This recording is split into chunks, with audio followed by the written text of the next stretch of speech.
Terima kasih Kak Zalfa, teman-teman. Assalamualaikum warahmatullahi wabarakatuh. Terima kasih Kak Zalfa sudah mempersilahkan, memberikan kesempatan saya untuk berbicara.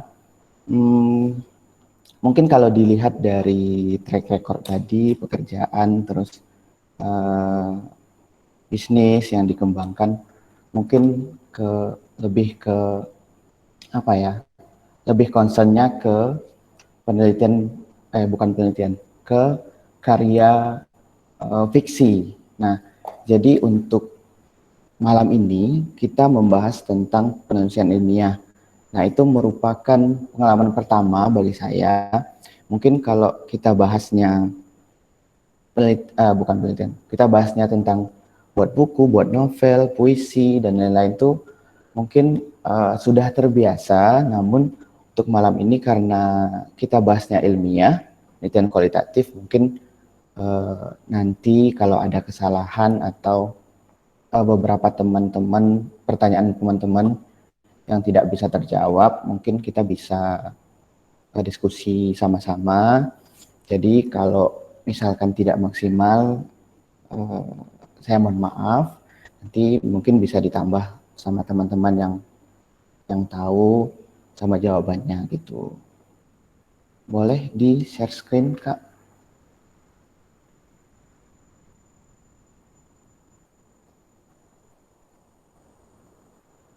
Halo?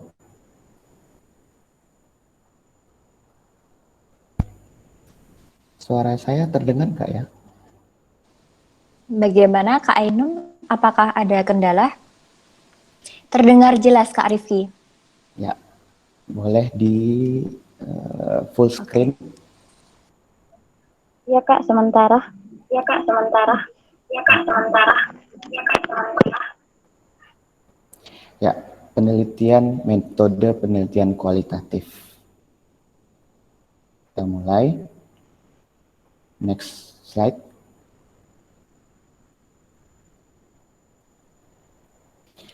Pada umumnya, eh, penelitian itu terbagi atas tiga. Itu yang umum kita tahu, yaitu penelitian kuantitatif sama penelitian kualitatif.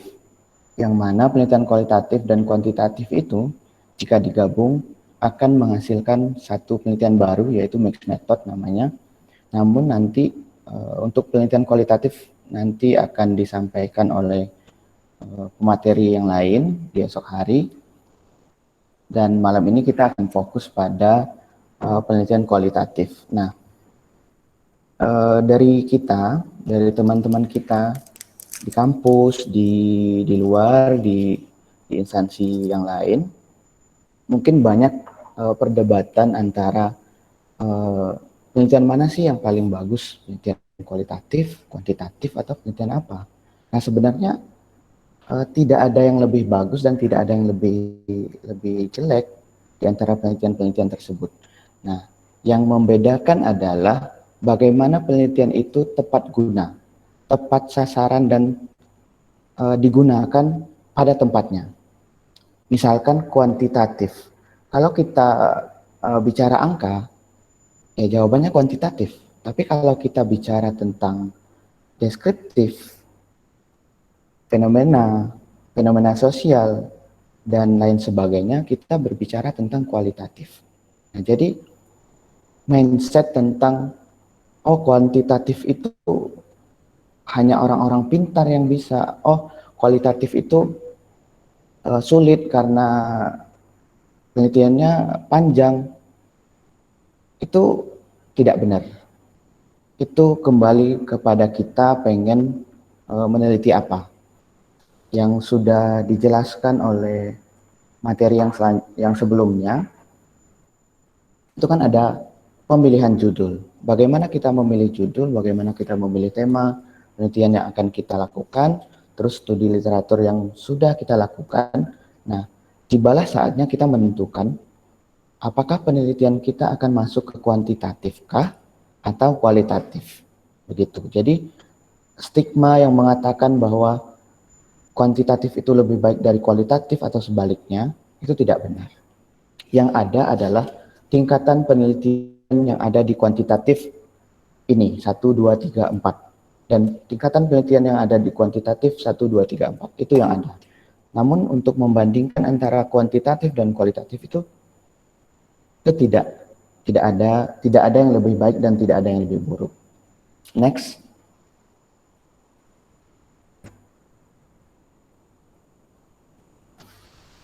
Halo?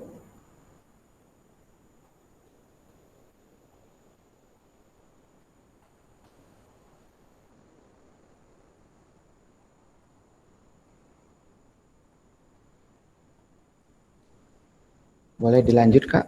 Oke. Oke. Penelitian kualitatif itu dilakukan untuk penelitian-penelitian yang bersifat fenomenologi. Jadi fenomena sosial atau melihat lebih dalam dari fenomena-fenomena yang terjadi. Yang selanjutnya, pendekatan di kualitatif itu diarahkan pada latar atau individu secara alami dan utuh, sehingga kita tidak mengisolasi individu atau kelompok itu ke dalam variabel. Misalkan seperti kuantitatif itu kan ada variabel A, variabel B, variabel C. Kalau kualitatif tidak. Kualitatif itu kita misalkan mau melihat fenomena sosial yang terjadi di masa pandemi. Kita tidak membatasi variabel-variabel apa, cuman kita lebih ke wawancara, misalkan kita wawancara masyarakat, kita wawancara masyarakat. Apapun yang dikatakan oleh masyarakat, apapun hasil dari penelitian itu, nah itulah yang akan kita jadikan sebagai data. Dan datanya itu adalah data deskriptif. Jadi kita menyajikan apa adanya sesuai dengan temuan yang kita dapatkan di lapangan. Jadi misalkan teori menyebutkan bahwa merokok itu disebabkan oleh kurangnya pendidikan. Nah, ternyata di lapangan kita malah menemukan misalkan merokok itu tidak mempengaruhi, misalkan rokok itu tidak dipengaruhi oleh pendidikan, tapi dipengaruhi oleh misalkan besarnya jajan anak sekolah misalnya. Yang tinggi jajannya bisa beli rokok dan yang jajannya rendah nggak bisa beli rokok misalkan. Misalkan temuannya begitu. Ya itu data kita dan tidak harus sesuai dengan teori yang disebutkan. Nah, walaupun kita ujung-ujungnya juga akan mengacu pada teori, tapi apa adanya hasil yang kita temukan di lapangan dan itulah yang kita dapatkan. Gitu. Next.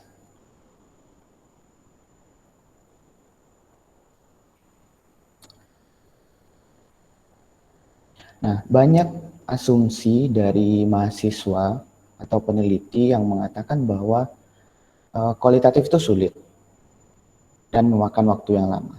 Sebenarnya tidak, bukan sulit, tapi bagaimana kita menekuni kegiatan yang kita lakukan pada penelitian kualitatif. Pasalnya, pada penelitian kualitatif ini analisanya itu sudah mulai atau sudah berlangsung pada saat kita turun lapangan. Saat kita ambil data, saat kita wawancara misalkan, kita sudah mulai melakukan analisa. Karena di penelitian kualitatif ini,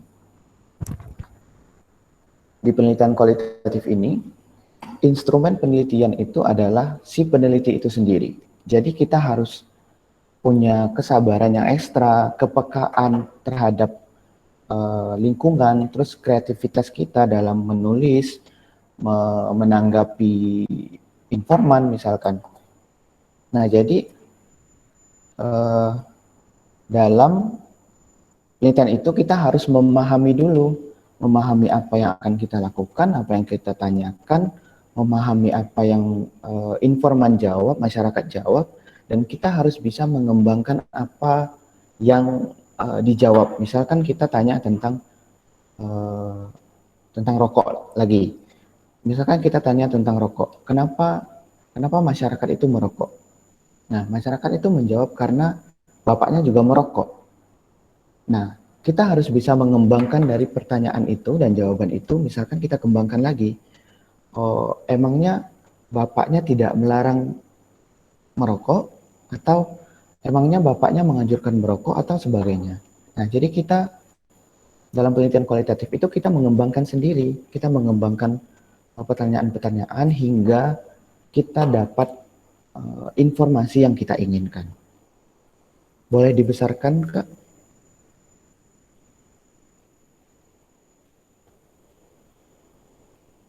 Next.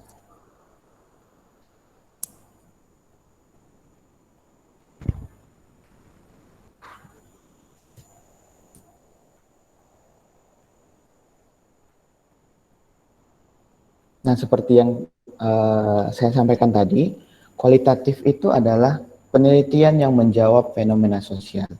Nah, kenapa kita ambil penelitian kualitatif ya? Karena ada fenomena sosial yang harus kita dalami, kita cari, dan kita dapatkan. Terus kita bisa mendapatkan informasi sedalam-dalamnya. Ya, karena tadi yang penelitian, terus pertanyaan-pertanyaan itu kita bisa probing, kita bisa peranak, kita bisa kembangkan lagi dan lagi pertanyaan-pertanyaan itu sampai kita dapat informasi yang sedalam-dalamnya. Terus penelitian ini menjawab pertanyaan mengapa, apa, kenapa, dan bagaimana. Mengapa seseorang merokok? Apa yang menjadi motivasi seseorang merokok?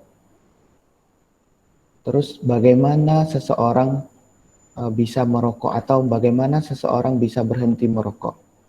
Itu bisa kita jawab dengan penelitian kualitatif. Yang selanjutnya, pendekatan secara langsung untuk mengungkapkan fenomena di lapangan secara real. Nah, jadi penelitian kualitatif ini harus kita langsung yang terjun ke lapangan, karena alasan tadi. Karena analisa yang kita lakukan itu sudah berlangsung sejak kita turun lapangan.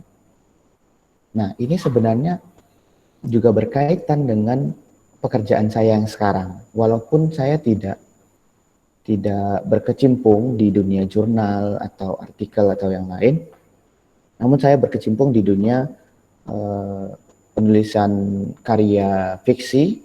Nah, walaupun kita menulis novel, nulis fiksi, nulis puisi atau nulis sebagainya, sebenarnya kita juga melakukan penelitian. Maksud di sini kita mengumpulkan informasi-informasi yang ingin kita tulis. Jadi jatuhnya juga ke kualitatif. Misalkan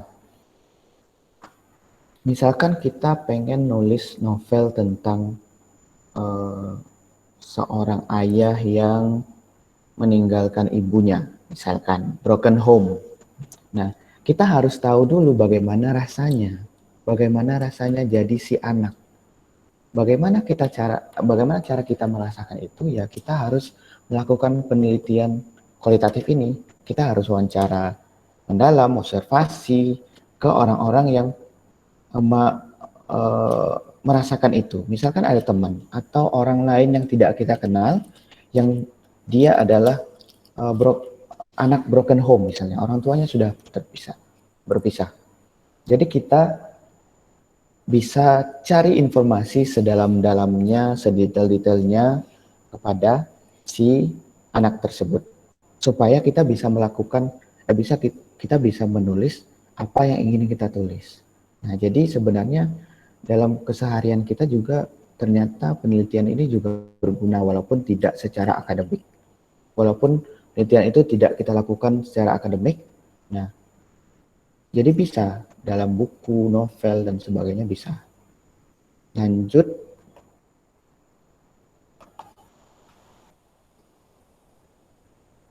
Nah, tahapan melakukan penelitian kualitatif. Semua penelitian sebenarnya tahapannya sama, hampir sama, yang sudah dijelaskan juga sama pemateri-pemateri lain seperti menentukan judul, menentukan tema, menentukan masalah, terus melakukan studi literatur untuk mencari referensi-referensi yang sebanyak-banyaknya untuk memulai melakukan penelitian. Nah, yang bedanya di sini, bedanya di teori kita agak berbeda. Misalkan kuantitatif itu teorinya beda dan kualitatif teorinya beda. Teori yang digunakan misalkan seperti saya basicnya kesehatan masyarakat. Nah, di kesehatan masyarakat itu ada yang namanya health belief model. Model yang dianut untuk bagaimana terjadinya kesehatan atau suatu penyakit di masyarakat. Misalkan teorinya itu, kita ingin mencari bagaimana stroke bisa terjadi di masyarakat. Nah, dari teori tersebut kita cari dulu pendekatan apa yang ingin kita lakukan. Pendekatan apa yang ingin kita pakai? Seperti yang sudah disinggung oleh Kak Zalfa tadi, kayak studi etnografi, studi kasus, terus grounded teori. Nah, itu kita tentukan dulu. Biasanya untuk kita mahasiswa itu biasanya kita pakai studi kasus, karena studi kasus ini penelitiannya gampang, penelitiannya sebentar, dan bisa diambil di mana-mana. Misalkan studi kasus ini adalah studi yang yang mengkaji bagaimana pendapat seseorang, pendapat kelompok atau gambaran suatu penyakit, gambaran fenomena sosial yang terjadi di masyarakat. Sedangkan etnografi ini adalah studi yang mengkaji tentang budaya dan suku. Nah, jika kita mengkaji budaya atau suku, itu otomatis kita memakai teknik pengumpulan data itu dari kita melihat langsung bagaimana suatu suku atau suatu budaya, suatu adat yang berkembang di masyarakat. Nah, seperti dosen saya dulu di S1 itu melakukan penelitian etnografi, beliau sampai menginap di satu desa untuk melihat budaya yang berkembang di desa tersebut selama 1 bulan. Nah, itu menurut saya untuk kita mahasiswa itu masih tidak dianjurkan karena tingkat kesulitannya tinggi. Nah, ada juga yang bahkan sampai 1 sampai 2 tahun untuk melakukan penelitian tersebut. Nah, makanya kebanyakan mahasiswa itu ambilnya studi kasus. Misalkan evaluasi program misalnya, atau efektivitas cuci tangan untuk menghindari COVID-19 misalnya. Nah, itu kita pakainya studi kasus. Terus misalkan yang kemarin ada yang menyinggung tentang motivasi belajar misalnya. Itu bisa kita lakukan dengan studi kasus atau fenomena sosial lainnya. Terus kita sudah menentukan teori, sudah menentukan pendekatan, terus kita lanjut kepada menentukan informan. Informan ini kalau di kuantitatif itu responden, tapi di kualitatif kita menyebutnya sebagai informan. Sumber kita mendapatkan informasi dari informan. Nah, misalkan kita melakukan penelitian tentang evaluasi kinerja pegawai bank misalnya. Tentu informannya adalah pegawai bank. Nah, terus untuk berapa banyak informan yang kita butuhkan, itu sebenarnya teorinya 1 orang cukup.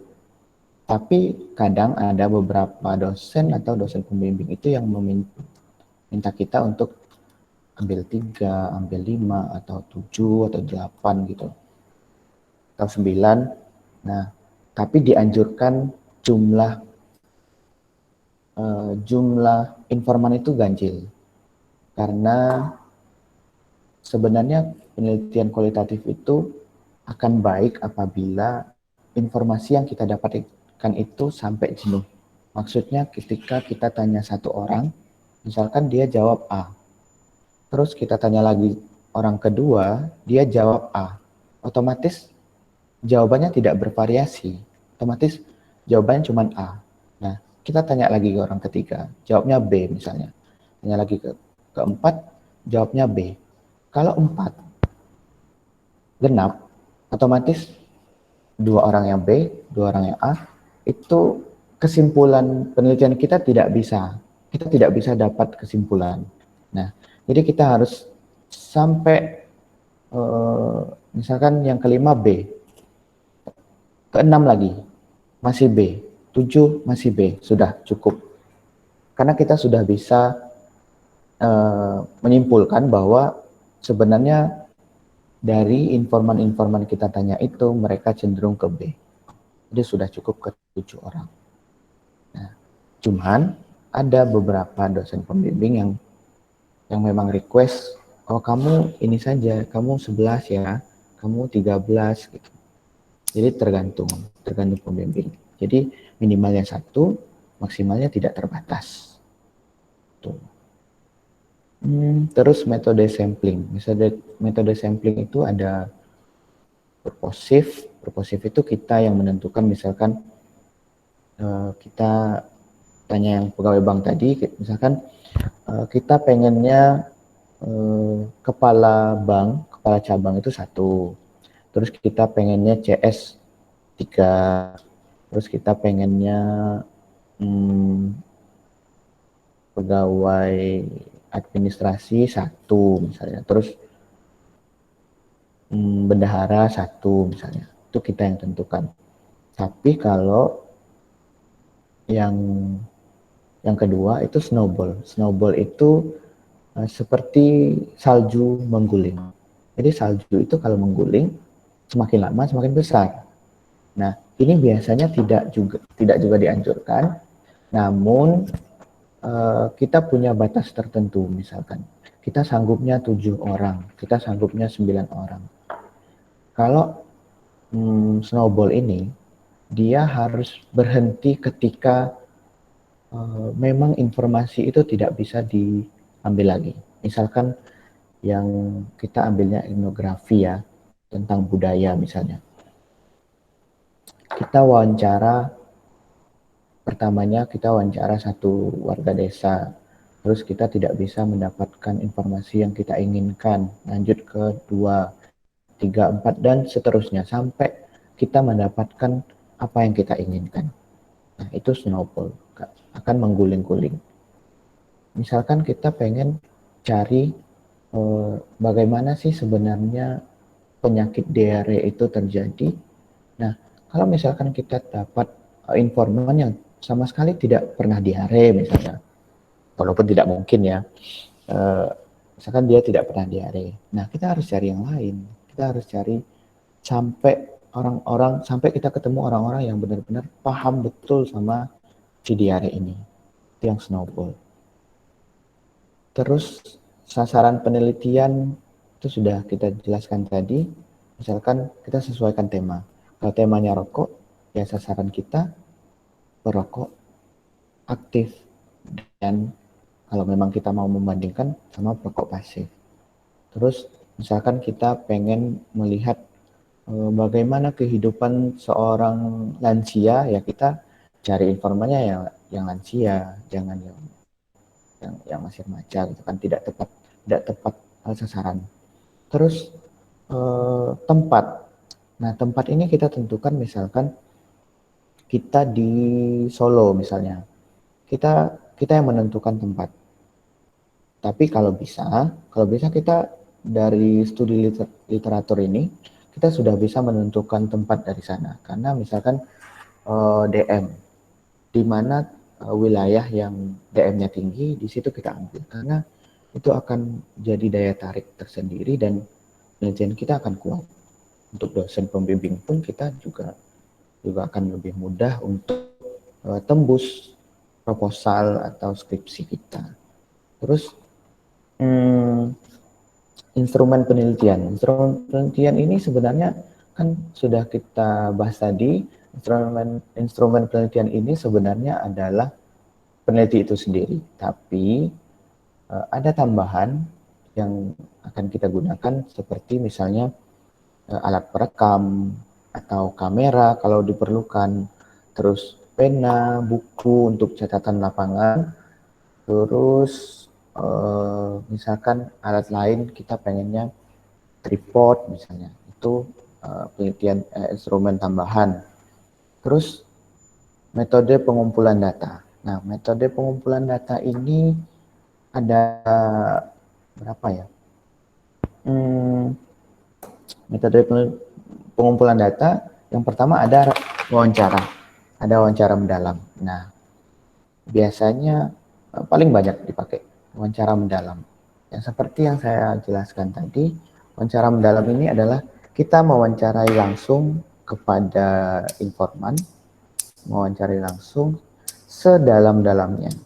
Kita harus memperanak pertanyaan yang seperti saya jelaskan tadi, dan juga bagaimana skill atau cara kita untuk, misalkan kita wawancara seseorang, ternyata seseorang itu tidak mau jujur atau tidak mau terbuka tentang informasi yang kekecilan ya. Halo? Ada yang bilang suara saya kekecilan? Sudah cukup jelas, Kak Rifki? Ya. Oke, kita lanjut. Misalkan kita mewawancari seseorang. Nah, seperti jurnalis yang ke Alfa ya, jurnalis ya. Jurnalis itu biasanya paham betul sama wawancara mendalam. Kayak misalkan kita pasti kenal Mata Najwa. Nah, Mbak Nana itu menurut saya adalah orang yang paling menguasai teknik wawancara mendalam. Nah, kita bisa lihat bagaimana caranya, kita bisa lihat bagaimana cara beliau untuk menanyakan pejabat-pejabat yang sepertinya pejabat sering melontarkan jawaban yang yang tidak benar atau tidak valid atau kurang jujur, dan kita bisa lihat bagaimana cara Mbak Nana itu menggali lebih dalam sampai si informan itu mengaku sama jawaban yang kita inginkan. Nah, itu adalah skill dari peneliti yang bagaimana kita mendapatkan informasi yang benar-benar bagus. Itu di situ. Jadi kita harus sering-sering latihan, sering-sering lihat bagaimana cara peneliti kualitatif itu menanyakan sesuatu. Itu sangat penting. Kesabaran kita, misalkan seseorang yang kita tanyakan itu tidak langsung to the point jawab, bertele-tele atau sebagainya, kita tidak boleh marah. Karena di situ penelitian kita. Kalau kita marah, otomatis penelitiannya gagal. Karena informasi yang kita inginkan itu tidak akan tercapai, tidak akan kita dapatkan. Nah, jadi yang seperti slide yang sebelumnya tadi, peneliti kualitatif itu harus sabar. Itu kuncinya.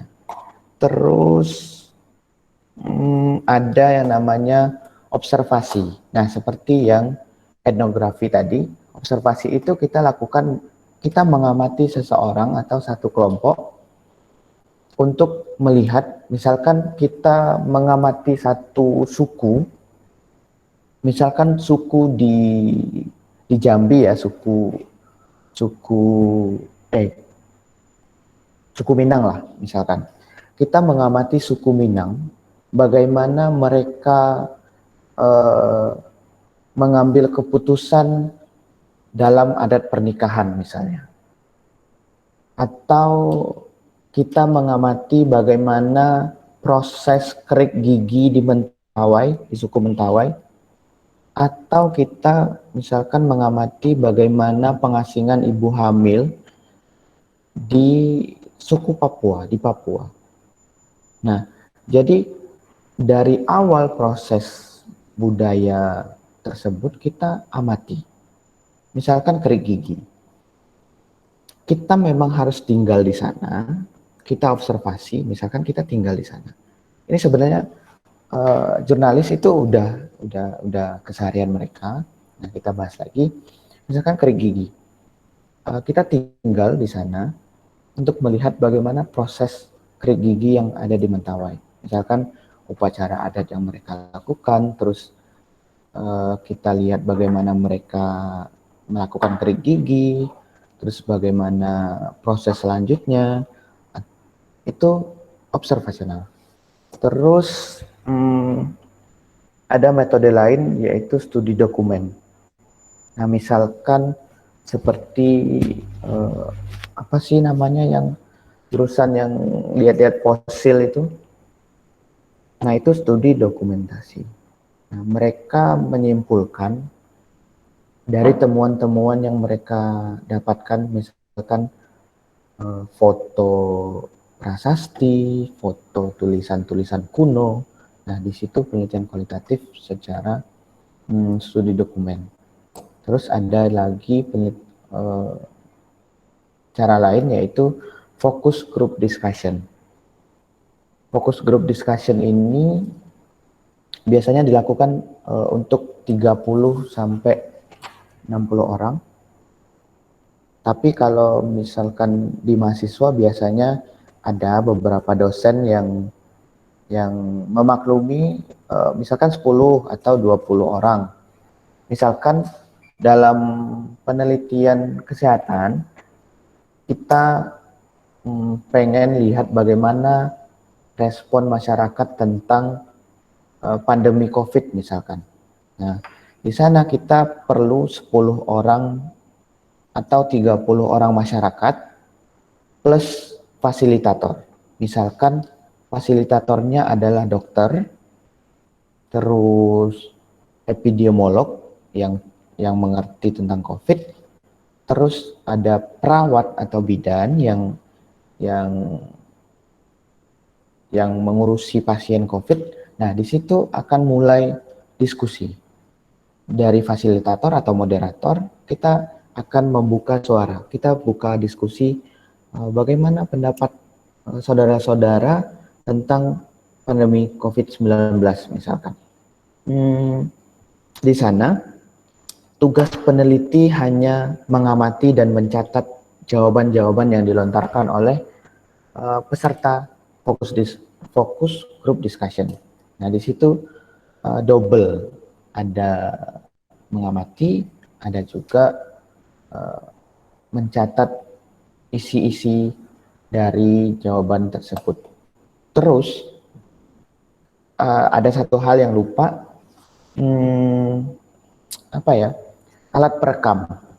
Kita butuh alat perekam untuk misalkan kita wawancara seseorang ataupun di fokus group discussion tadi, kita butuh perekam karena otak kita atau tangan kita yang mencatat tidak akan secepat itu untuk mengerti atau mencatat semua hal yang diomongkan, semua hal yang dibicarakan oleh informan. Jadi kita butuh alat perekam untuk supaya hasil penelitian kita benar-benar real. Benar-benar real yang kita dapatkan dari lapangan.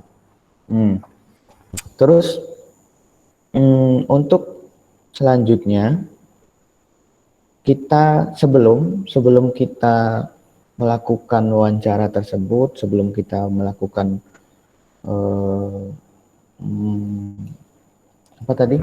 melakukan observasi, kita butuh yang namanya panduan wawancara, panduan observasi, catatan lapangan, dan alat-alat yang kita butuhkan tadi. Misalkan panduan wawancara kita buat ada 20 pertanyaan yang akan kita tanyakan kepada informan.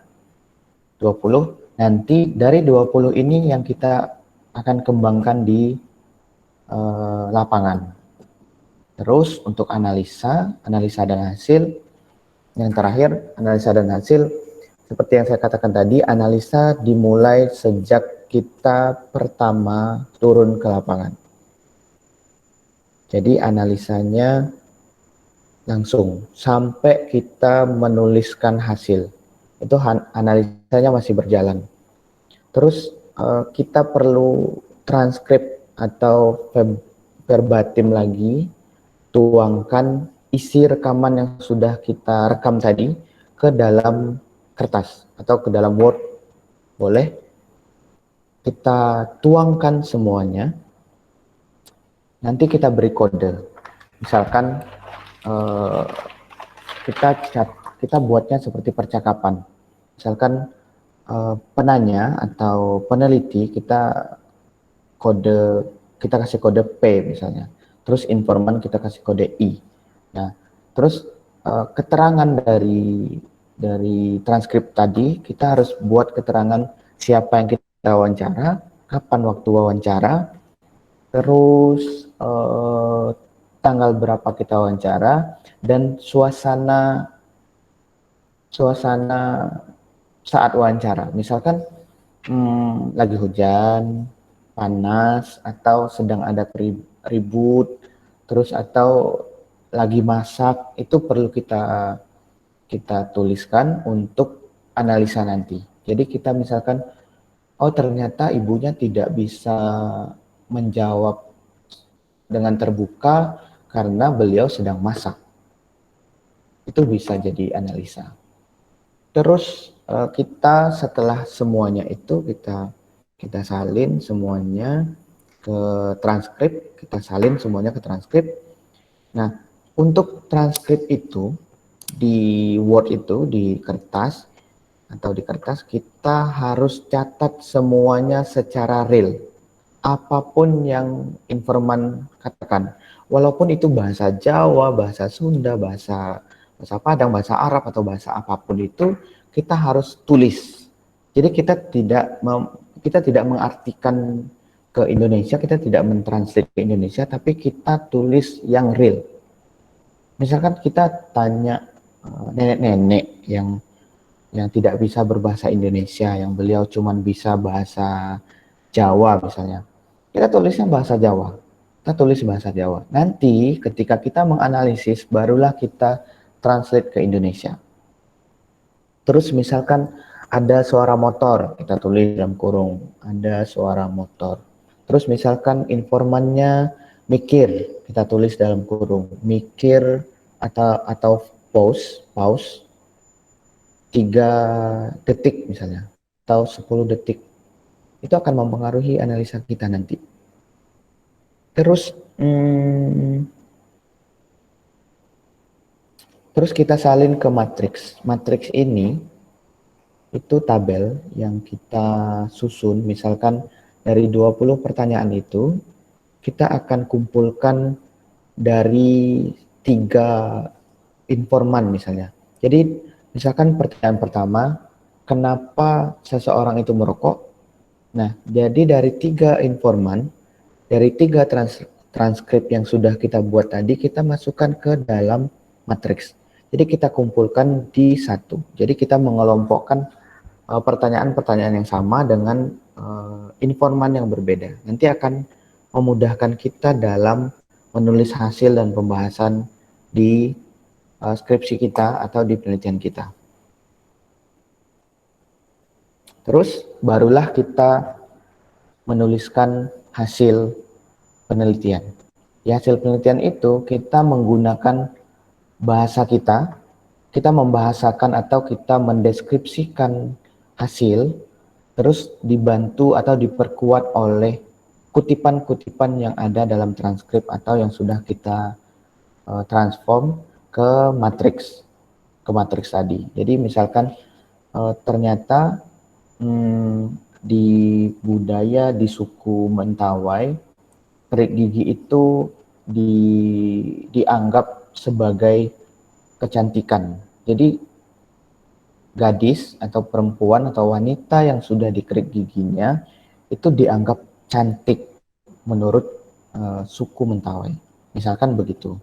Atau seperti suku Papua, di Papua itu pengasingan ibu hamil selama 9 bulan di satu gubuk atau satu pondok atau satu rumah yang berada di hutan. Mereka diasingkan di situ dari mereka kandungan 1 bulan sampai mereka melahirkan.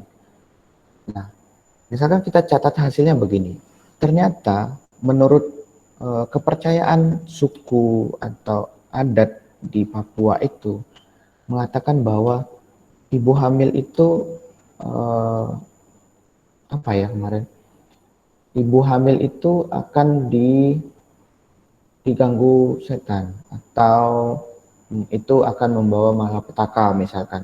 Jadi ibu harus survive sendirian di gubuk tersebut sampai melahirkan. Setelah melahirkan barulah suaminya menjemput anak dan istrinya.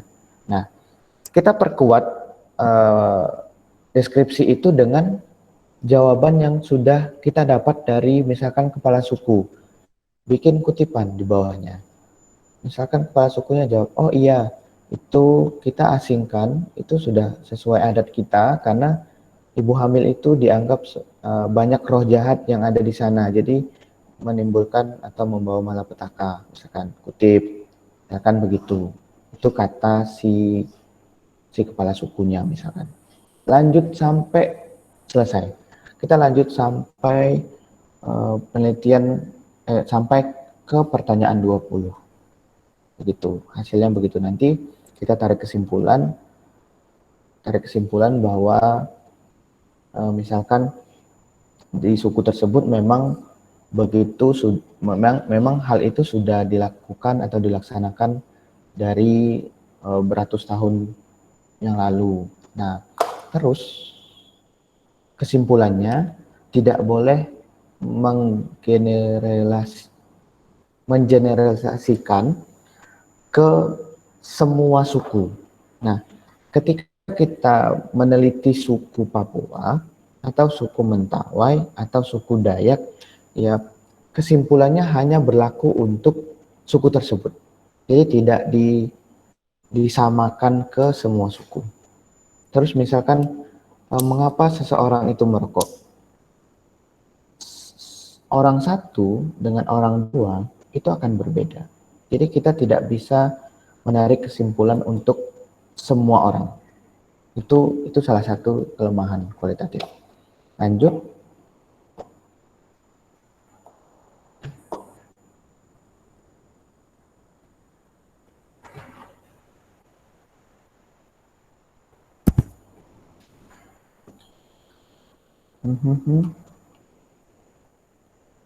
Boleh lanjut, Kak. Kak Ainun mohon dilanjut Kak. Oke, sudah ya Ya, Kak Rifki. ini contoh. Contoh misalkan ada penelitian atau skripsi dari Universitas Negeri Semarang. Ini pendidikan psikologi dan antropologi, misalkan strategi meningkatkan kehidupan sosial ekonomi pedagang ikan panggang desa Suradadi, Kecamatan Suradadi, Kabupaten Tegal. Nah, ini contoh-contoh judul dari penelitian kualitatif. Sebenarnya sudah banyak yang kita bahas tentang judul-judul tadi. Terus penelitian saya ketika S1 dulu, itu evaluasi pengelolaan pusat informasi dan konseling remaja dalam promosi pendewasaan usia perkawinan. Nah, ini contoh, hanya sekedar contoh, nanti teman-teman bisa cari di internet atau cari artikel-artikel yang menggunakan metode penelitian kualitatif. Lanjut.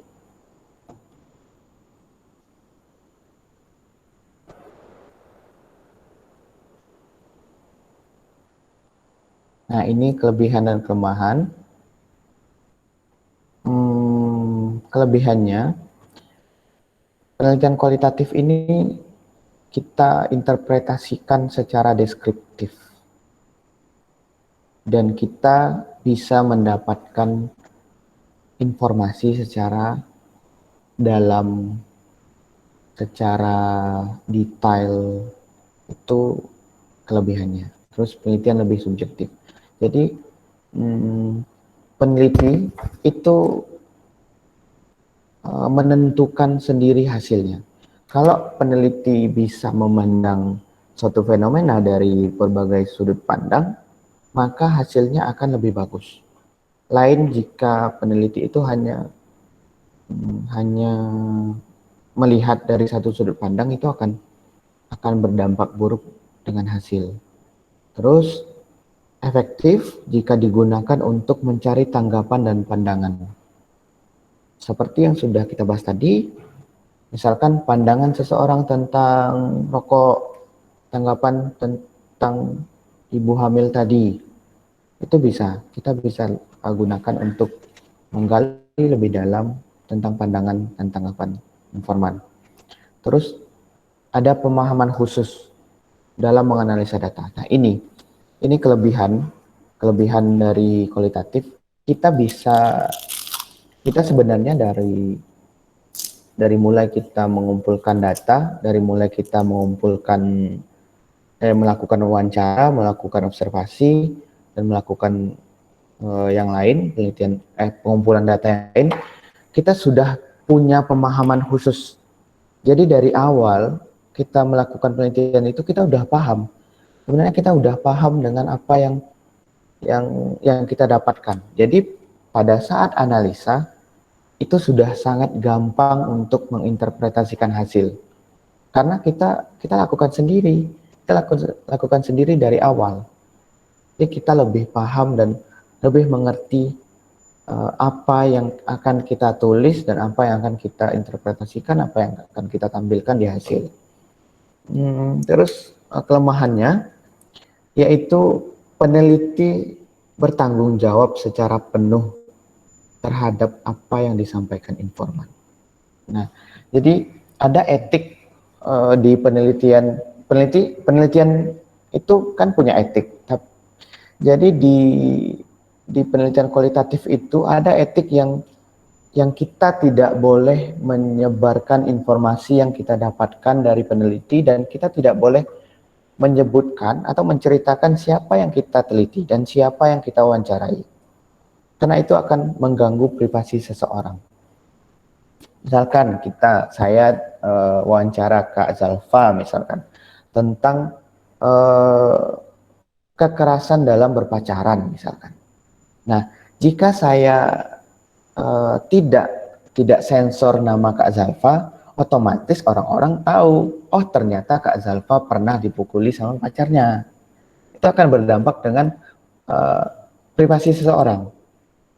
Ya, jadi kita harus benar-benar bertanggung jawab, kita harus benar-benar memastikan informasi itu tidak akan bocor ke siapapun, dan hanya kita yang tahu siapa orangnya, apa permasalahannya, dan semua hal yang menurut dia privasi kita tidak boleh menyampaikan. Misalkan penelitian kita sudah berjalan, dan ternyata ada beberapa pertanyaan itu, ada beberapa jawaban, misalkan Kak Zalfa nggak mau jawaban A dipublish, itu kita harus hapus.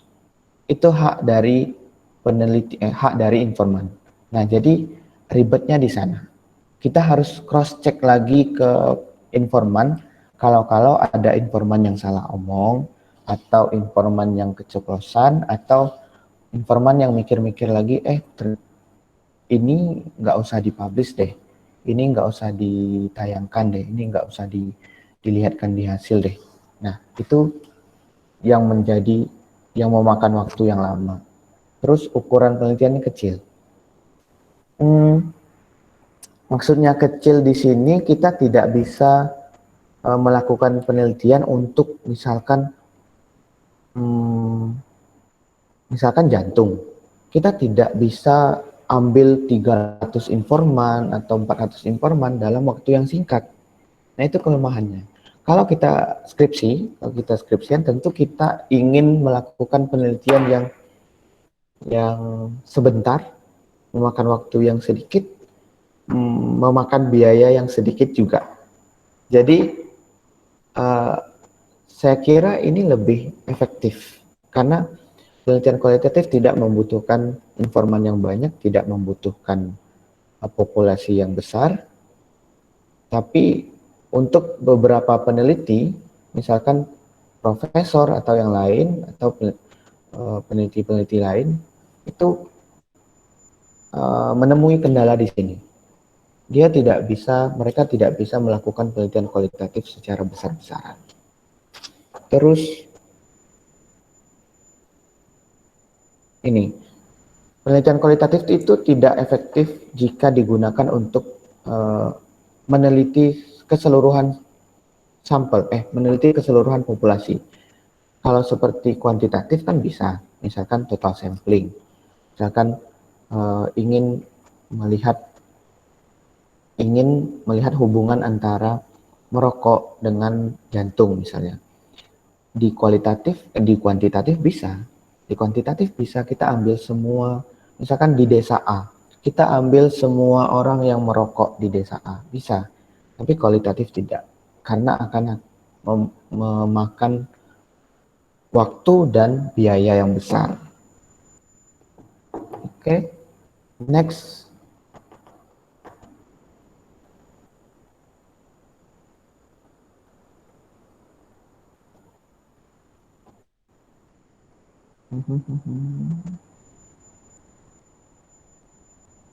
Oke, next. Oke, ternyata slide yang paling ditunggu-tunggu. Terima kasih. Sekian dari saya. Mungkin ada yang mau ditanyakan seputar penelitian kualitatif atau seputar buku juga boleh, novel, karena ada kaitannya juga dengan kualitatif. Silakan teman-teman, kita diskusi secara informal, kita diskusi santai-santai aja. Yuk, terima kasih. Saya kembalikan ke moderator, Kak Zalfa. Terima kasih.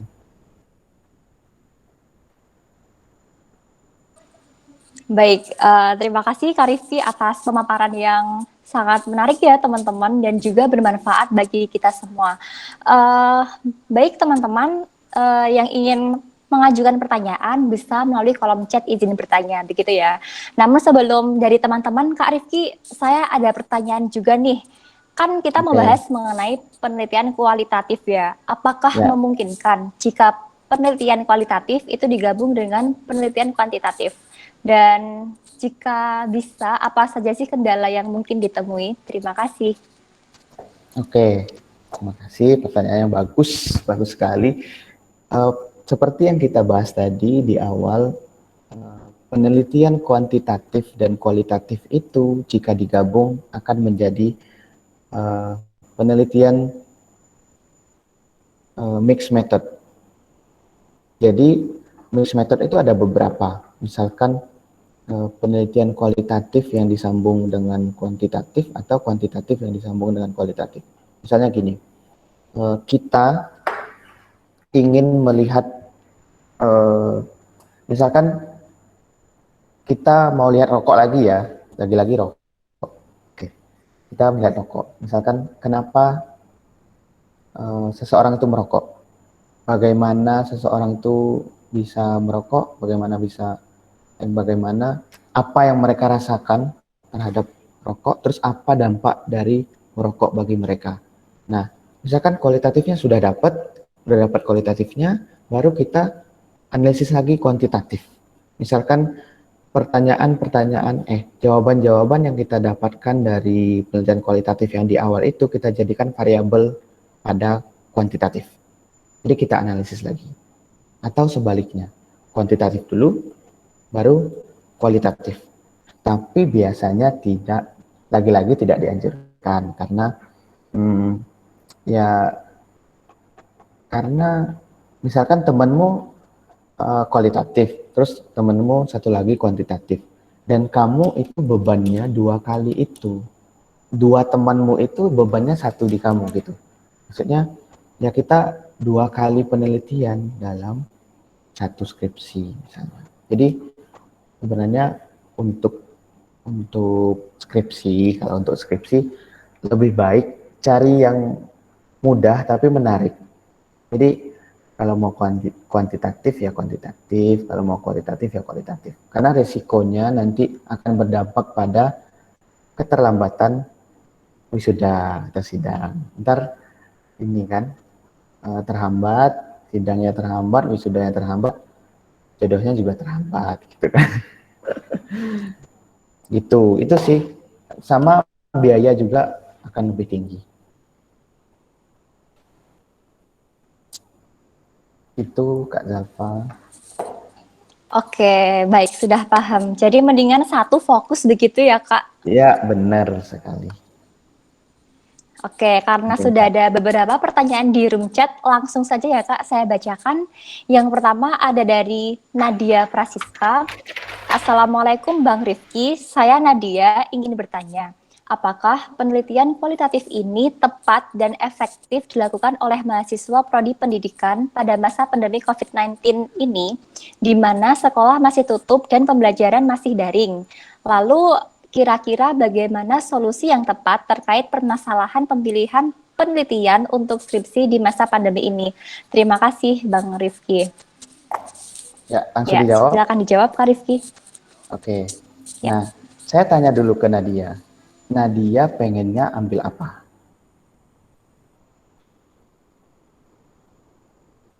Ada nggak ya si Nadianya?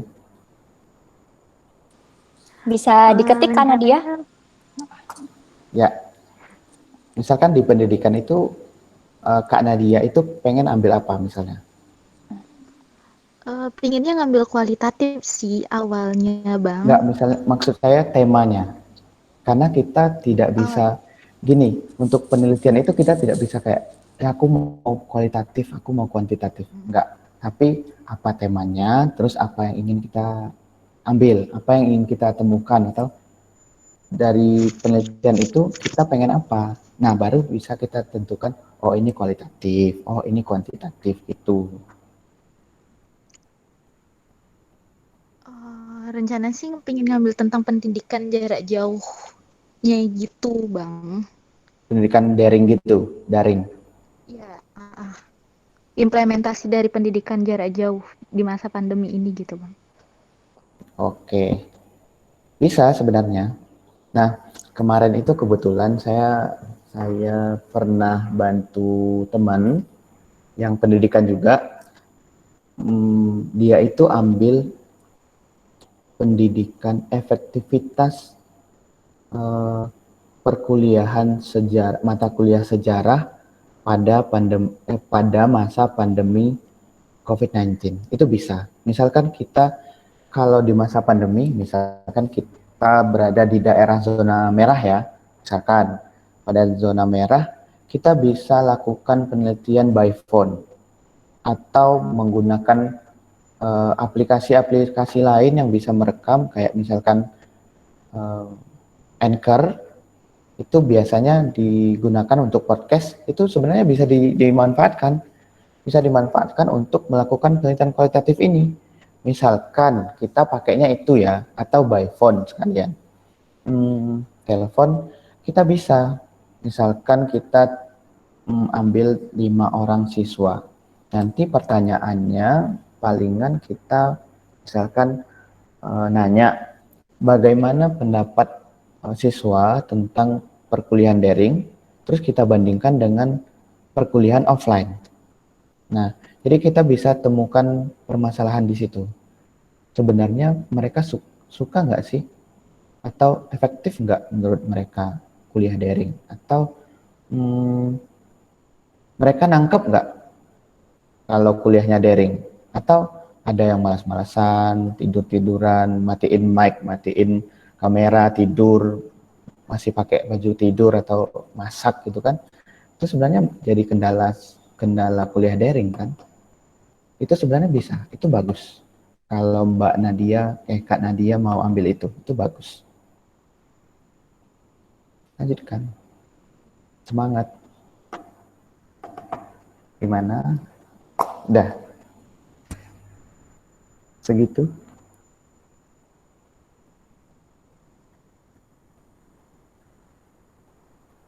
Halo, saya kembalikan ke moderator. Oke, karena dia sudah cukup jelas ya, apakah ada feedback?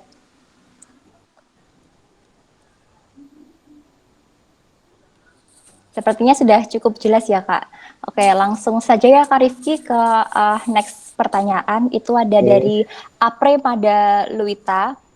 Kak izin bertanya, karena pandemi wawancara dilaksanakan secara online. Bagaimana cara menggali informasi secara online, namun informan tetap nyaman untuk memberikan jawabannya? Itu Kak Rifki, silakan dijawab. Oke. Premada ya. Oke, Mbak atau Mas ya? Remada. Perempuan, Kak. Oke, sorry. Oke, Kak, ini ya, panggilannya apa? Apre. Oke, Apre, misalkan tadi sebenarnya udah ada sedikit jawaban ya dari yang sebelumnya. Misalkan by phone atau dari Anchor itu tadi.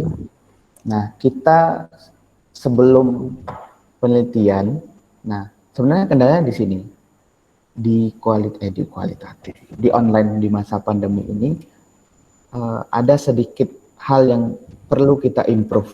Misalkan kita sebelum penelitian bisa kita kenalan dulu atau kita melakukan pendekatan dulu, misalkan 1 minggu.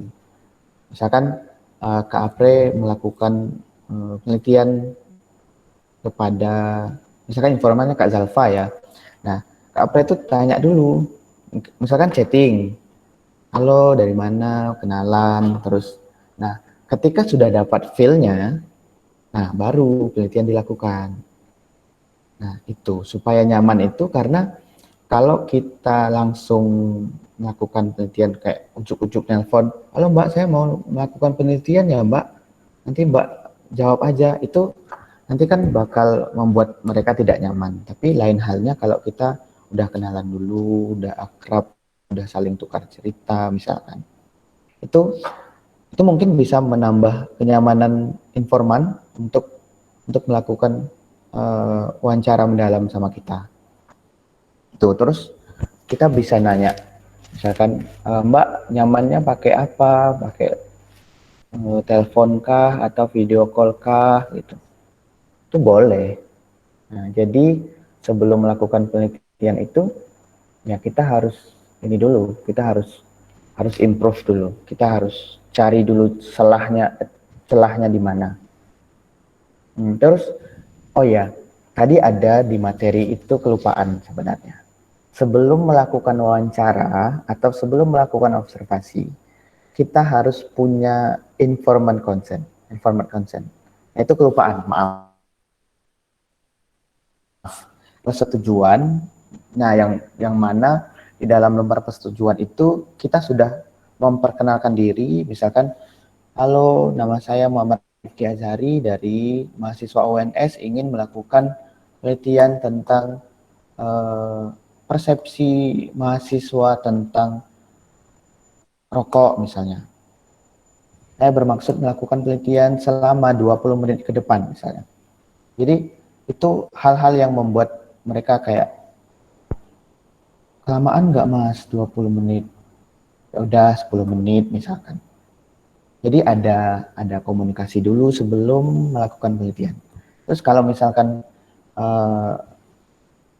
dilanjut, misalkan rahasia dari informan kami akan menjamin keamanan dari jawaban-jawaban yang disampaikan informan. Terus apabila informan tidak ingin menjawab beberapa pertanyaan atau satu pertanyaan yang menyinggung atau membuat tidak nyaman, itu boleh informan boleh menyanggah atau boleh menolak.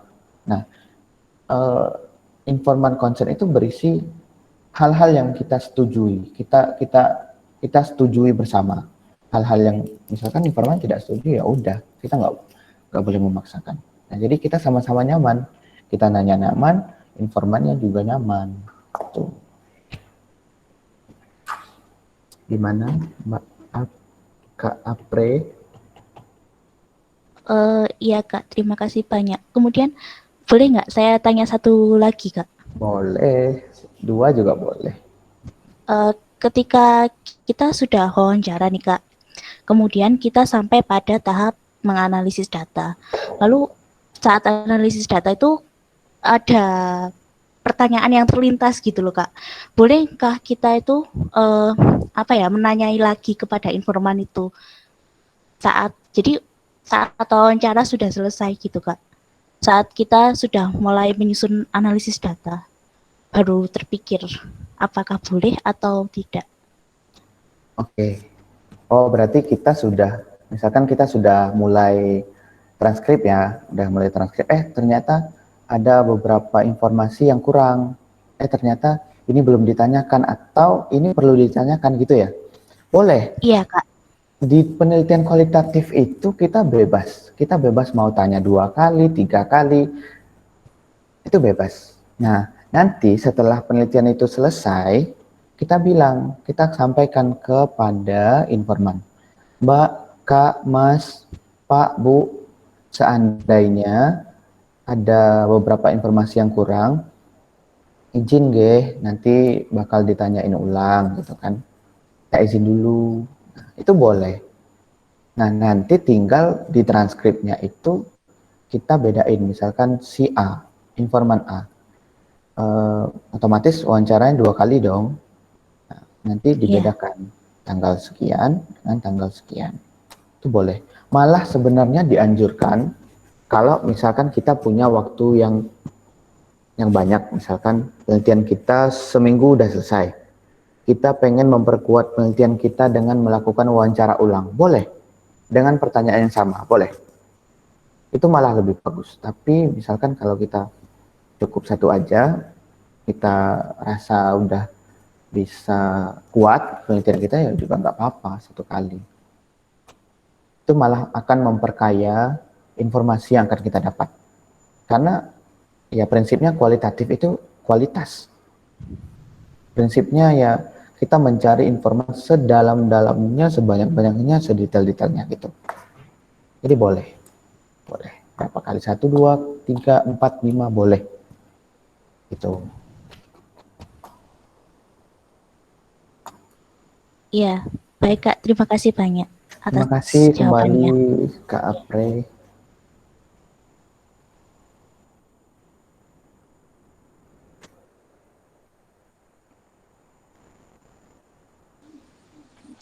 Oke, sudah cukup paham ya Kak Apre. Kita langsung ke pertanyaan berikutnya ya Kak. Ini antusias dari teman-teman cukup baik Kak, terbukti dengan banyak sekali pertanyaan yang masuk. Oke, Alhamdulillah. sekarang dari Firmanto Iain Palopo. Bismillah, izin bertanya Kak, saya Firmanto dari Iain Palopo. Sebelumnya Kak, saya belum memahami tentang jenis penelitian. Ciri-ciri penelitian kualitatif apa ya, Kak? Terus, menurut Kakak, penelitian apa yang lebih simpel? Penelitian kualitatif ini ada perhitungannya atau tidak, Kak? Terima kasih. Oke, Silakan dijawab, Kak Rifki. Mas Firmanto. Nah, sebenarnya tadi di awal, mungkin Mas Firmanto baru gabung atau gimana ya, atau yang lainnya ada kendala lain.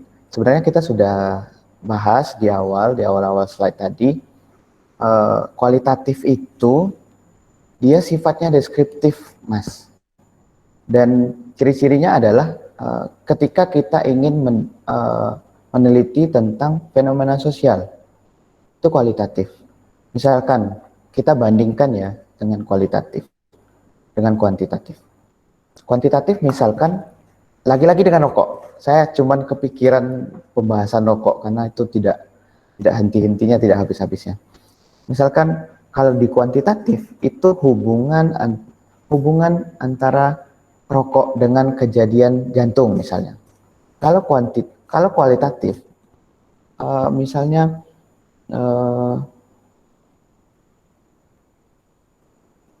apa ya kalau kualitatif? Kualitatif misalnya gambaran kehidupan perokok aktif yang dari populasi kasus atau pasien jantung misalnya. Tuh. Terus untuk kualitatif itu semuanya real deskriptif. Dari awal sampai akhir kita analisa itu deskriptif semua, tidak ada hitung-hitungan. Karena ya sudah dari judulnya kuantitatif itu kan kuantitas. Kuantitas atau banyak atau angka. Sedangkan kualitatif itu kualitas yang bermakna ya kualitas, jadi deskriptif. Jadi tidak ada hitung-hitungan sama sekali di kualitatif, Cuman kalau ditanya mana yang simple, tidak ada yang simple, Mas. Tidak ada yang mudah. Karena tergantung di kitanya. Kita mau deskriptif atau atau angka atau statistik ya. Kita mau statistik atau kualitatif. Kalau kuantitatif juga ada yang simple, di kualitatif juga ada yang simple, ada yang sulit, juga ada yang tidak sulit gitu. Di kuantitatif misalkan simpelnya apa? Misalkan kita ambil cross sectional ya, cross sectional penelitian yang langsung kita ambil di satu waktu atau saat itu juga. Itu misalkan itu. Terus untuk analisis datanya kita kan pakai SPSS atau Stata. Nah, terus di kualitatif kita memang tidak menggunakan statistik, tapi analisisnya panjang gitu loh. Jadi sebenarnya ya kembali tadi, tidak ada yang lebih tinggi, tidak ada yang lebih rendah, tidak ada yang lebih simpel, tidak ada yang lebih bagus. Ya tergantung kita maunya di mana, minatnya di mana, maunya tema apa yang ingin kita ambil, apa yang ingin kita dapatkan dari penelitian itu, ya tergantung kita gitu. Mungkin untuk menjawab kegalauan atau kebimbangan Mas Firmanto, mungkin harus lihat dulu yang kuantitatif besok, tapi ada perbandingan. Sebenarnya Mas Firmanto itu Iya streknya kak. di mana, sukanya di mana gitu. Jadi Iya. setelah kualitatif hari ini, besok yang kuantitatif juga harus mengikuti dengan baik supaya Mas Firmanto juga bisa bisa ambil keputusan Mas Firmanto maunya kualitatif atau kuantitatif gitu. Yuk, terima kasih.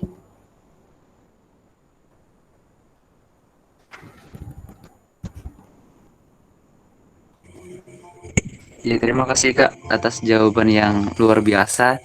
Nah, mohon maaf sebelumnya tadi ya sedikit lambat Oke, masuk di bagaimana room. dengan Kak Ya, Firmanto? Apakah ada sama-sama Mas tanggapan? Firmanto. Ada Kak, langsung kalau misalnya ada lagi yang ingin saya tanyakan Kak. Ya, Misalnya kalau eh, misalnya itu kan ada biasa itu di judul itu ada kalimat pertama itu. Misalnya kalimat yang efektivitas kan termasuk kualitatif. ya. Nah, misalnya kalau misal pengembangan bahan ajar itu termasuk kualitatif atau kuantitatif itu, Kak? Pengembangan bahan ajar Iya. tergantung. Misalkan pengembangan bahan ajar, eh, kalau pengembangan bahan ajar itu gimana? Kalau judul lengkapnya gimana? Misalkan, Misalnya, Kak, pengembangan bahan ajar berorientasi nilai Islami melalui pendekatan konstruktivisme. apa pendekatan apa? Konstruktivisme Itu pendekatan apa ya? Saya yang untuk dengar. pendekatan semisalnya untuk itu peserta didik, Kak, supaya lebih berpikir kreatif seperti itu. Oh bisa, untuk kualitatif bisa. Nanti misalkan dilakukan fokus group discussion misalkan. Iya. Jadi ada brainstorming di situ. Misalkan dari bahan ajar, pengembangan bahan ajar, otomatis kan ada ini ya, ada bahan ajarnya. Terus Hmm. bagaimana penerapan di siswa misalnya di brainstorming. Jadi kita mendengar saran-saran atau kita mendengar hasil-hasil yang siswa dapatkan itu bisa. Namun untuk kuantitatif pun bisa. Misalkan kalau di kuantitatif kita pakainya eksperimen misalnya. Iya. Kita bandingkan antara siswa yang belum mendapatkan intervensi dari bahan ajar yang baru itu dengan yang sudah. Itu bisa juga. Jadi tergantung kita maunya kita sekedar melihat hubungannya itu atau kita memang mau menggali lebih dalam dari apa yang mereka dapatkan misalkan. Itu bisa kualitatif. Begitu.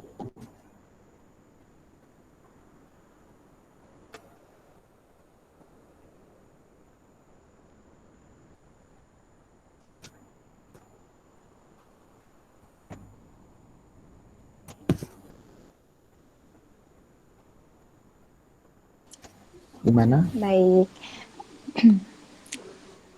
Sudah cukup jelas, Kak Firman?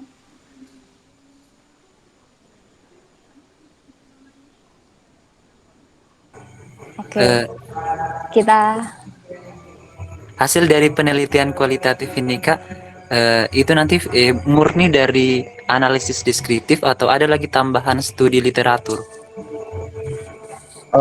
Hasil, kalau untuk hasil, kesimpulannya itu eh, murni dari lapangan ya, murni dari lapangan. Namun kalau kita pengen membahas, misalkan bikin pembahasan eh, mendukung atau tidak mendukung boleh. Misalkan eh, ternyata bahan ajar ini berdampak baik pada siswa misalkan. Nah, kalau kita menemukan, kalau kita pengen ada yang mendukung itu, nanti kita cari literatur yang sama-sama hasilnya sama gitu loh. Hasilnya juga menunjukkan hal baik tentang bahan ajar tersebut. Itu boleh. Namun, yang perlu digarisbawahi kesimpulannya tetap dari apa yang kita dapatkan. Jadi, eh, studi literatur itu cuma menguatkan, namun tidak merubah hasil, tidak merubah kesimpulan kita, cuman menguatkan saja. Gitu. Ya, terima kasih banyak Kak atas jawabannya. Masya Allah, bermanfaat sekali. Insya Allah, amin.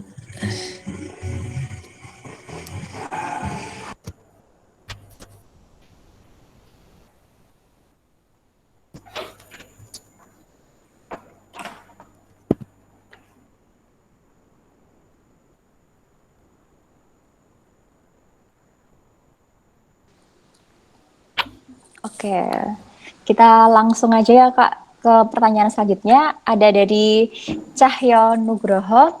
Izin bertanya Kak, maaf jika lewat room chat. Kak, saya sedang melakukan penelitian kualitatif dengan jumlah mahasiswa ada 49 orang yang terbagi dalam dua kelas A dan B. Dan saya memakai snowball sampling. Apakah sudah sesuai atau belum Kak? Mohon penjelasannya. Terima kasih. Silakan Kak Rizky bisa dijawab. Dari siapa tadi Kak Zalfa?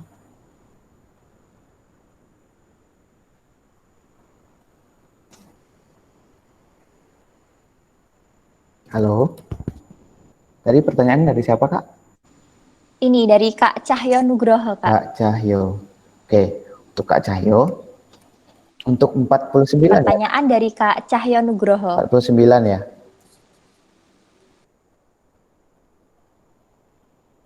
Ya, saya tanya dulu sama Kak Cahyo.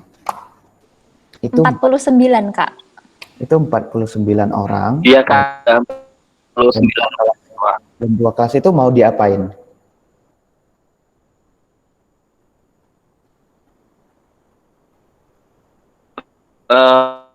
Populasinya itu ada 49 siswa Kak.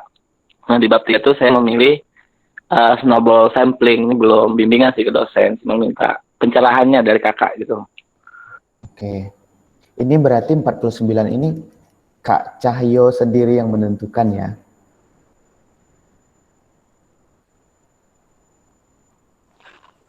Iya Kak, dari apa yang namanya itu mahasiswa semester 4 kalau nggak salah. Iya 4. Berarti Kak Cahyo ini buat penelitian di semester 4 dan semester 4 itu jumlahnya 49 gitu ya?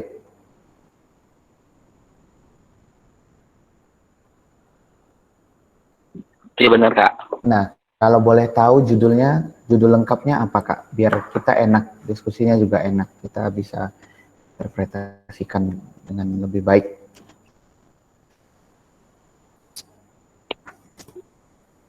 Ya nanti saya tulis di room chat ya Kak, bentar. Boleh, boleh.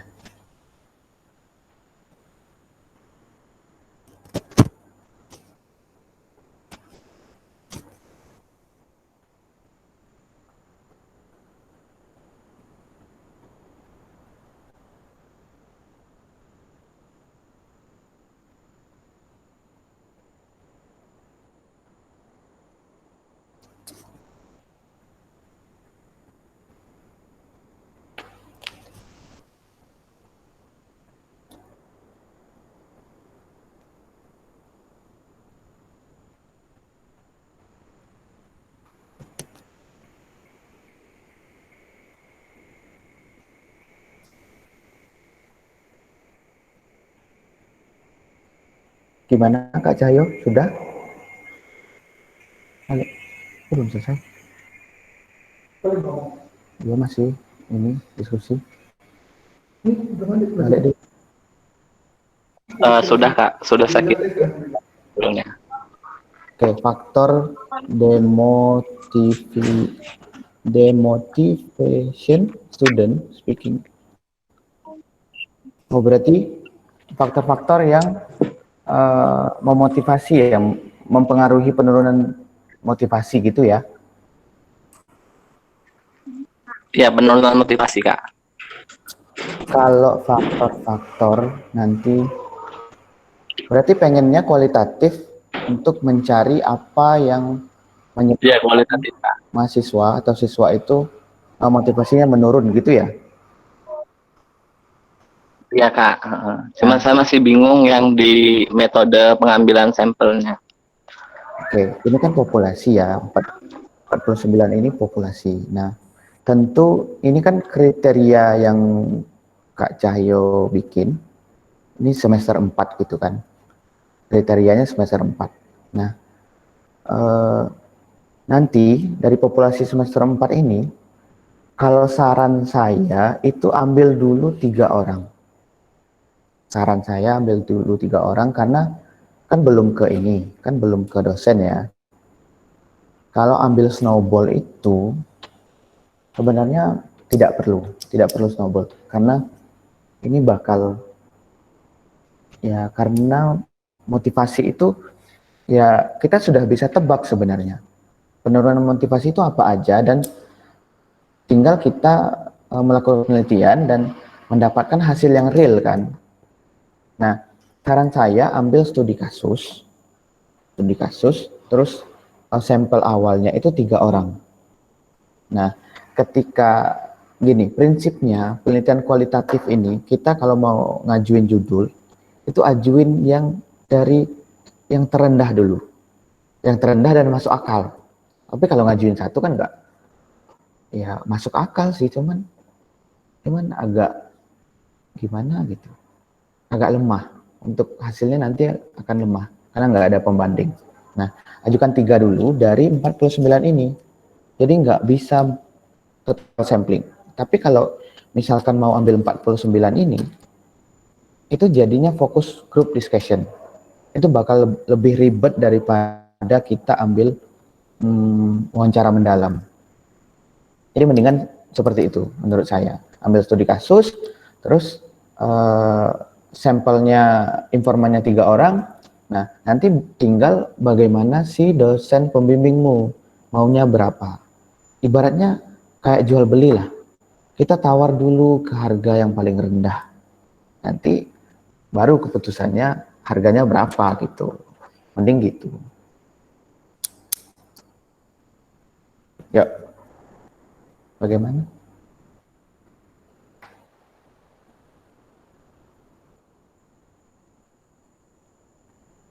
Terima kasih Kak sebelum pencerahannya.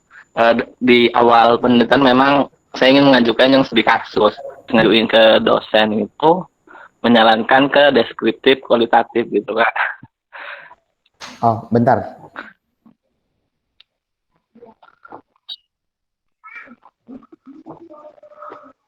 Gimana maaf tadi ada sedikit ini. Di awal pengajuan judul itu saya ingin studi kasus karena melihat skripsi kakak tingkat kan juga studi kasus.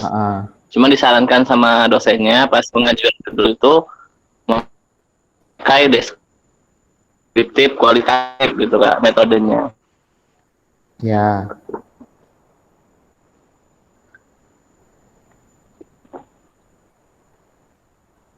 Gimana?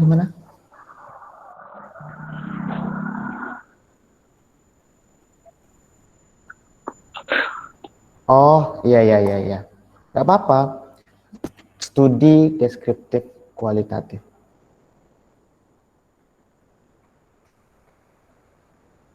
Yang itu tidak masalah.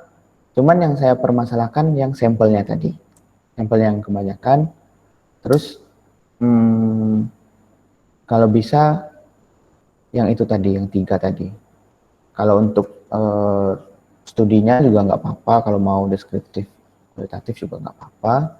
Cuman jangan menawarkan informan yang terlalu banyak gitu loh.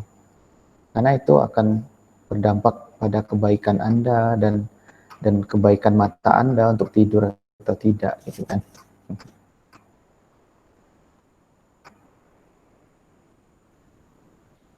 Kan berat loh, 49, misalkan 49 ya.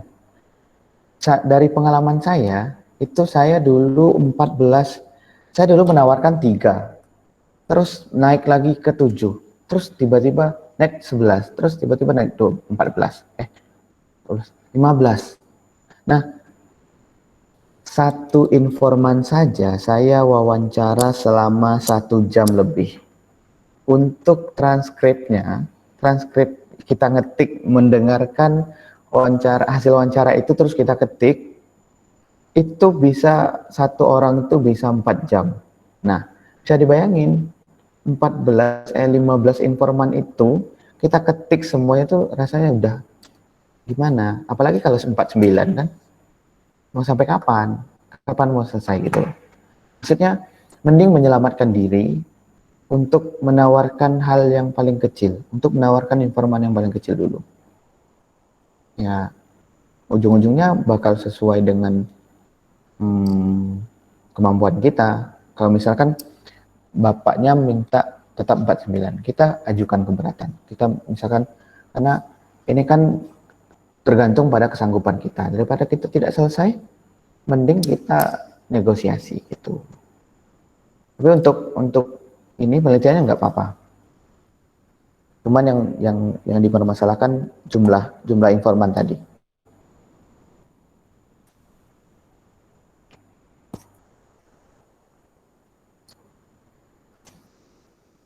Gimana Kak Cahyo?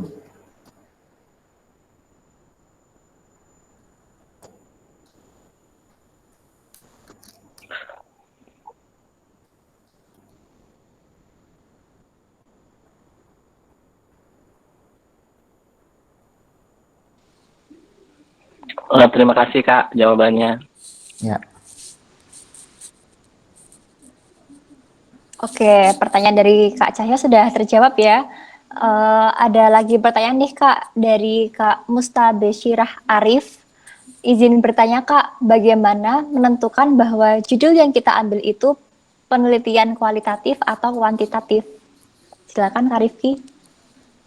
Oh, dari siapa? Dari Kak Mustabeshirah Arif. Kak Arif gitu aja. Kak Arif. Iya. Mungkin sebelumnya kita ini ya Kak, tentukan berapa pertanyaan lagi, karena saya posisinya sekarang sedang di kampus, dan kalau ada pertanyaan-pertanyaan yang belum terjawab, mungkin bisa di grup atau by phone gitu, atau japri gitu kan. Mungkin bisa 2 atau 3 pertanyaan lagi boleh. Nanti ada yang belum jelas seputar kualitatif atau buku gitu, boleh japri atau ada grup gitu.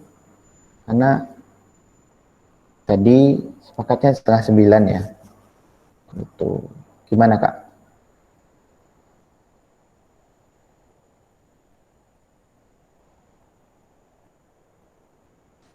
Oke, baik, mungkin bisa satu pertanyaan ini ya Kak. Terus mohon maaf sekali bagi teman-teman yang sudah mengajukan pertanyaan di kolom chat, tapi belum bisa dijawab ya Kak. Bisa nih nitip pertanyaan ke nomor saya yang di grup ya teman-teman. Nanti bakal muncul di grup deh. Oke? Ya, monggo Kak dijawab yang satu pertanyaan ini mungkin. Ya. Atau misalkan mau japri atau gimana boleh. Gak apa-apa. Nanti kita diskusi, kita ada kendala, saya bantu, gak apa-apa. Terus tadi pertanyaan apa ya? Jadi lupa kan?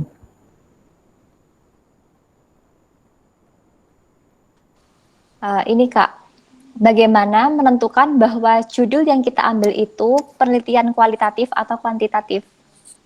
Itu Kak. Oh, Judul. Sebenarnya untuk menentukan judul,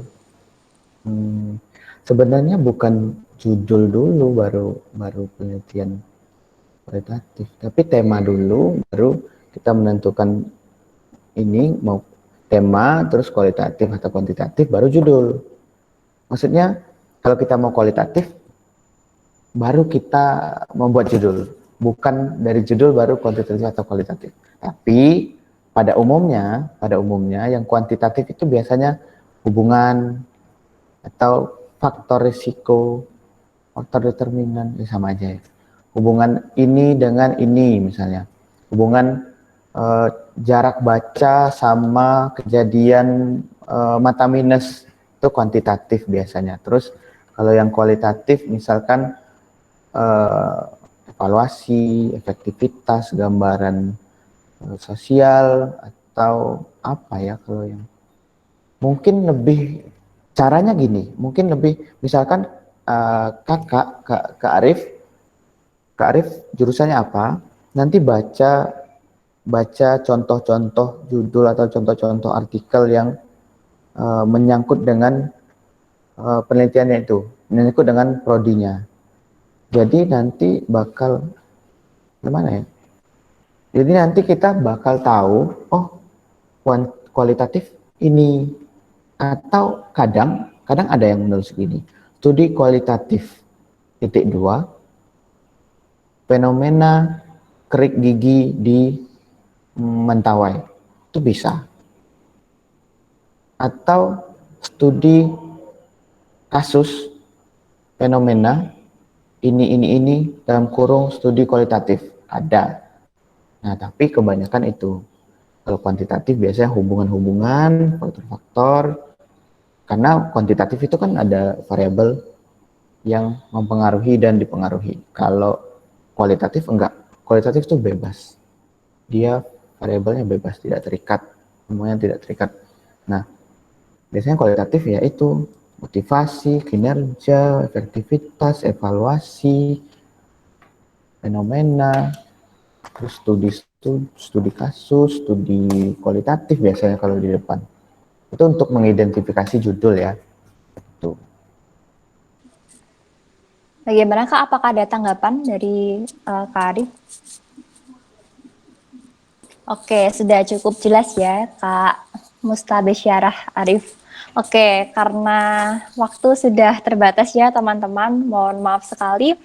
Terima kasih sekali lagi kami ucapkan kepada Kak Rifki yang sudah meluangkan waktu ya untuk mengisi materi pada hari ini. Luar biasa sekali ya teman-teman. Mari kita apresiasi dari rumah masing-masing. Yeay. Ya, terima kasih Kak dari diskusi malam hari ini, ya sama-sama Kak.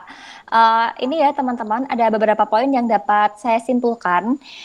Sebenarnya kan penelitian itu ada beberapa, tidak ada yang lebih bagus, tidak ada yang lebih jelek, semuanya tergantung bagaimana tujuan kita dan supaya penelitian itu tetap berguna.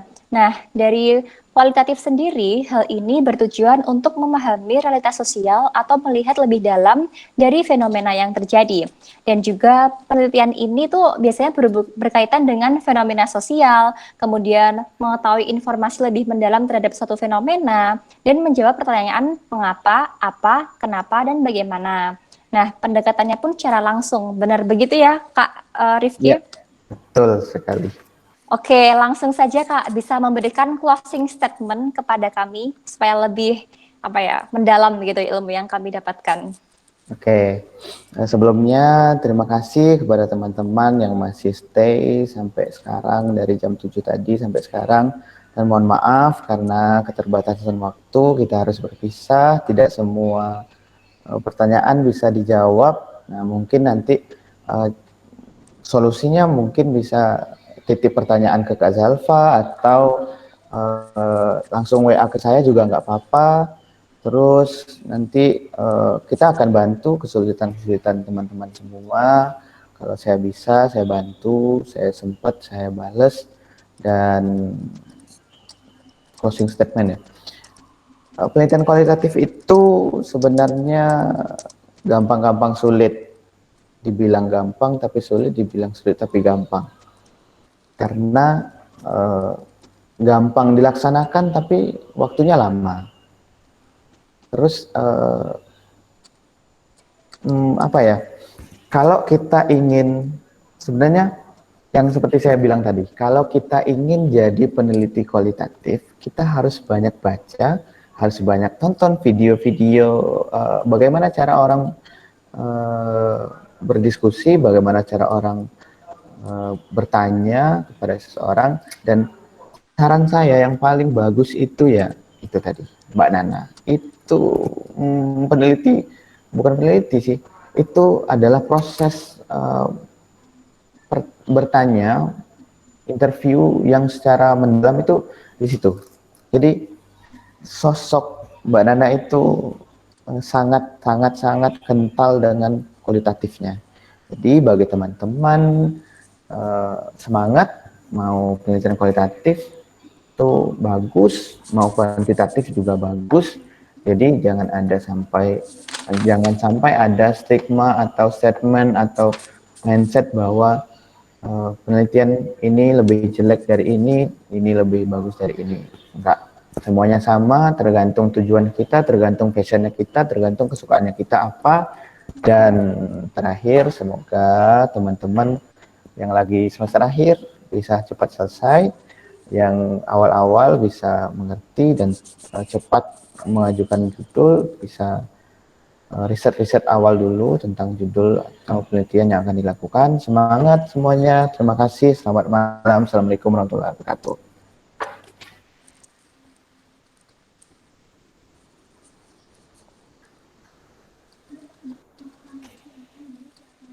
Waalaikumsalam warahmatullahi wabarakatuh.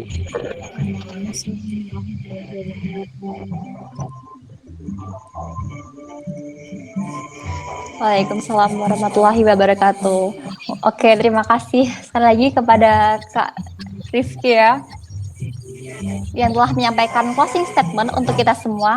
Wah, nggak terasa ya teman-teman, udah mau jam 10 Wita aja, dan untuk waktu BIB sudah memasuki jam 9. Oke, baik teman-teman, jangan lupa ya, diskusi hari ini masih berlangsung di hari-hari berikutnya. Jadi tetap stay tune. Alhamdulillah diskusi hari ini sudah terlaksana. Namun sebelum itu, kita foto bersama dulu ya teman-teman. Silakan on cam dulu. Untuk teman-teman silahkan dinyalakan kameranya ya.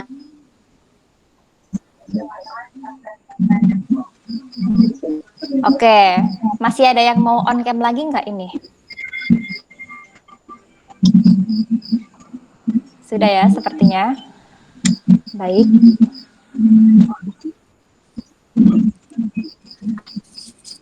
Sudah tidak ada ya yang ingin menyalakan kamera?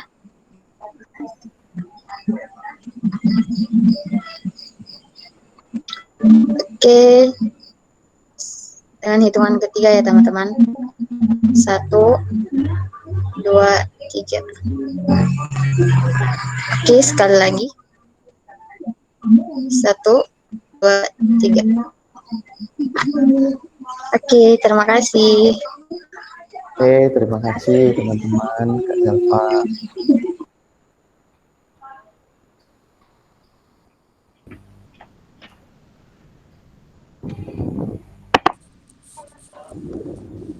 Oke, terima kasih Kak Ainun yang sudah memotret kami ya. Baik, memasuki ini ya teman-teman, udah terakhir banget nih acara dari kami. Terima kasih kepada teman-teman yang sudah mengikuti kegiatan ini, dan sekali lagi kepada Kak Rifki yang sudah berbagi ilmu yang bermanfaat, yang semoga bisa kita implementasikan ya teman-teman, dan juga teman-teman di Inspirasi Malam yang sudah menyelenggarakan kegiatan ini dengan sangat baik. Oke, sebelum menutup acara pada hari ini ya teman-teman, saya ingin mengutip sebuah kutipan dari tokoh favorit saya. Beliau bernama B.J. Habibie. Jadilah anak muda yang produktif, sehingga menjadi pribadi yang profesional dengan tidak melupakan dua hal, yaitu iman dan takwa. Saya Zalfa, selaku moderator, terima kasih dan mohon maaf apabila terdapat kesalahan. Wassalamualaikum warahmatullahi wabarakatuh. Jangan lupa resume ya teman-teman. Linknya